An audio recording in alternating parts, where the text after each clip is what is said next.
Всем привет! Сегодня я расскажу,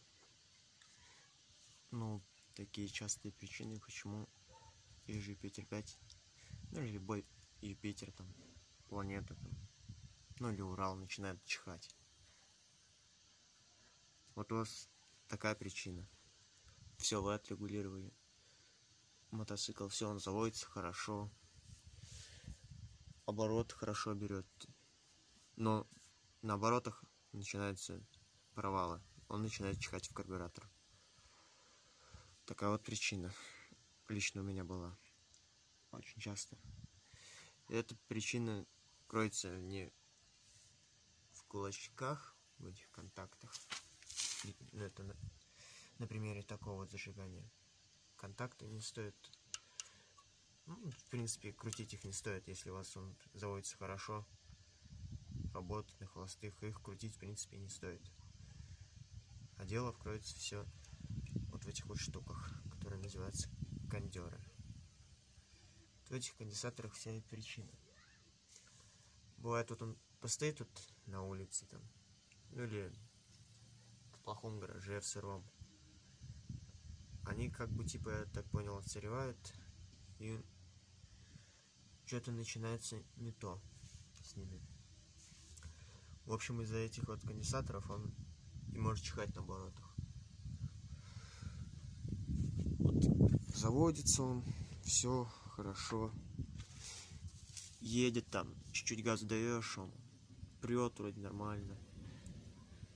А как начинаешь вваливать, и начинается тух-тух, долбит в карбюратор, хлопки идут. Вот из-за этого он чихает. Ну и так, в общем, что хотел сказать. Вся эта причина, вот, эти два конденсатора, на планете один, на Урале один. Просто их меняешь, и все. Ставишь новые, и мотоцикл не будет на высоких оборотах чихать в карбюратор, или в выхлопную трубу. Такую вот я причину нашел методом подбора. Так-то я на своем Юпитере такую причину нашел. На этом как-то не повезло. Все нормально.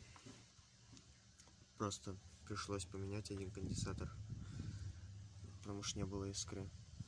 И да, кстати, если конденсатор не исправен, не будет искры ни на кулачке, ни на бобине, соответственно. Так что кондера тоже много чего зависит. В принципе, все это лишь самый оптимальный вариант — это поставить электронное зажигание, но это бюджетный способ. Потому что БСЗ, которое продается в магазине, оно меня не сильно удовлетворило.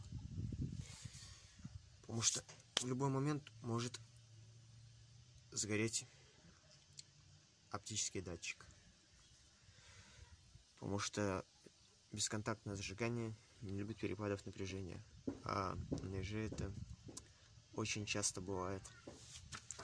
Если ставить бесконтактное, то нужно сразу запасаться еще пару датчиков с собой возить. Потому что бывает, что мотоцикл может заглохнуть ни с того ни с сего. И искры не будет на бесконтактном, чисто на модуляторе. Вот такое вот видео небольшое. В общем, такие дела. Чтобы этого не происходило с этими конденсаторами, мотоцикл нужно хранить в сухом месте, и будет все всегда нормально работать. А так все перестает работать из-за того, что они выходят из строя. Такое вот небольшое видео. Всем спасибо, всем пока, подписывайтесь на канал.